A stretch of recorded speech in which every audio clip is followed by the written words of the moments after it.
Voilà. Bonjour. Aujourd'hui, nous allons voir l'ennui dans Madame Bovary de Gustave Flaubert. C'est une thématique, l'ennui, qui est tout à fait intéressante pour la thématique à toute vitesse dans les BTS. Parlons tout d'abord de Gustave Flaubert. Vous voyez comme il est beau, n'est-ce pas? Donc c'est un auteur qui est né en 1821, qui est né en province où il trompe son ennui dans la lecture en s'adonnant à une lecture très active de romans. Au lycée, il va commencer à écrire des textes très mélancoliques qui sont très inspirés du romantisme et il va suivre des études de droit qu'il va quand même interrompre pour raison de santé. Il devient un écrivain très connu, il est considéré comme le chef de file de l'école réaliste et dans sa littérature, dans ses écrits, il peint une société et une réalité historique très crue. L'œuvre et son temps. Issue du courant littéraire réaliste, Madame Bovary fait scandale au milieu du XIXe siècle.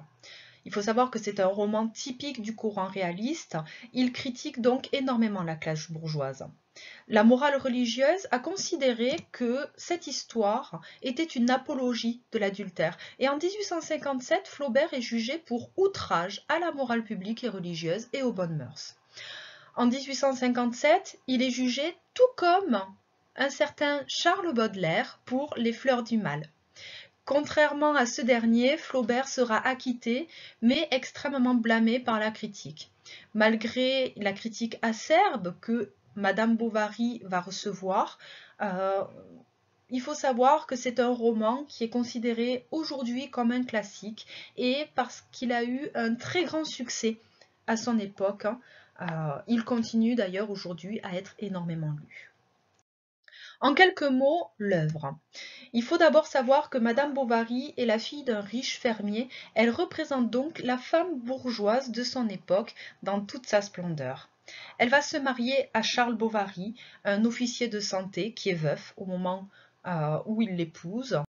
Emma Bovary est élevée dans un couvent et elle va se nourrir de lecture. Elle va vivre dans un monde très onirique. Elle va se plaire à rêver sa vie.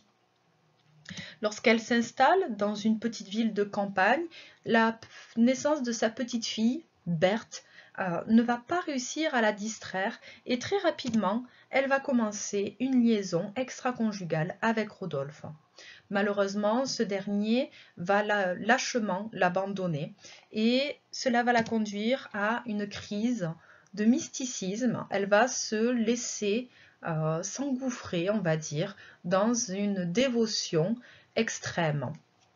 Après cette crise mystique, elle va engager une deuxième liaison extra-conjugale avec Léon.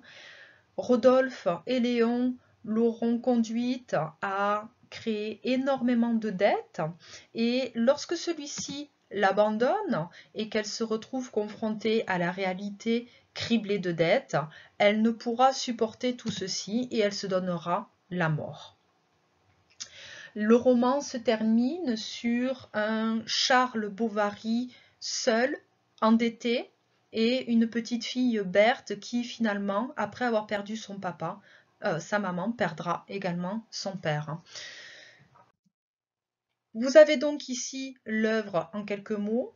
Cliquez sur pause pour faire un petit point si vous le souhaitez. Nous allons voir rapidement la vitesse et l'ennui dans Madame Bovary de Baudelaire. Tout d'abord, Emma Bovary vit dans un monde à deux vitesses. Elle est à la fois actrice et spectatrice de ce monde. Et ce qui est intéressant, c'est que alors qu'elle est très immobile en société, ça n'avance pas pour elle.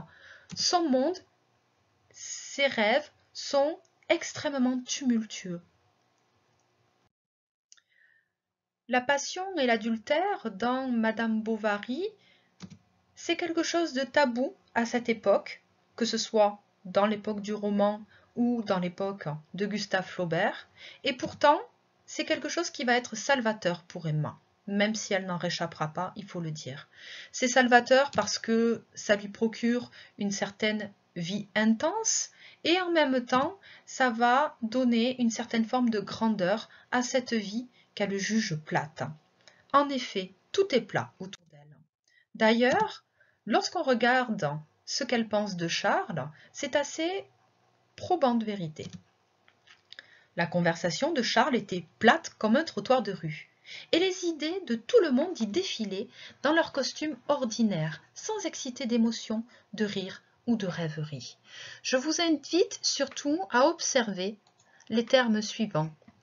Elle était plate comme un trottoir de rue. J'aime beaucoup ici l'image que cela donne. D'ailleurs, les idées de tout le monde y défilaient.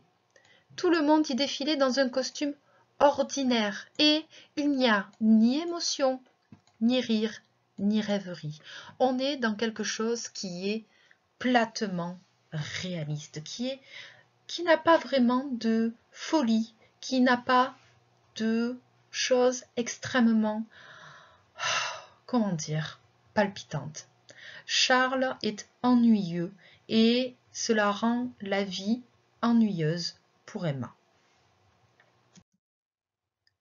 D'ailleurs, on pourrait se demander si l'absence de passion va faire naître l'ennui. Aujourd'hui, lorsque l'on regarde sur Internet, il faut avoir sa passion. Tout le monde partage ses passions sur les réseaux sociaux, sur YouTube.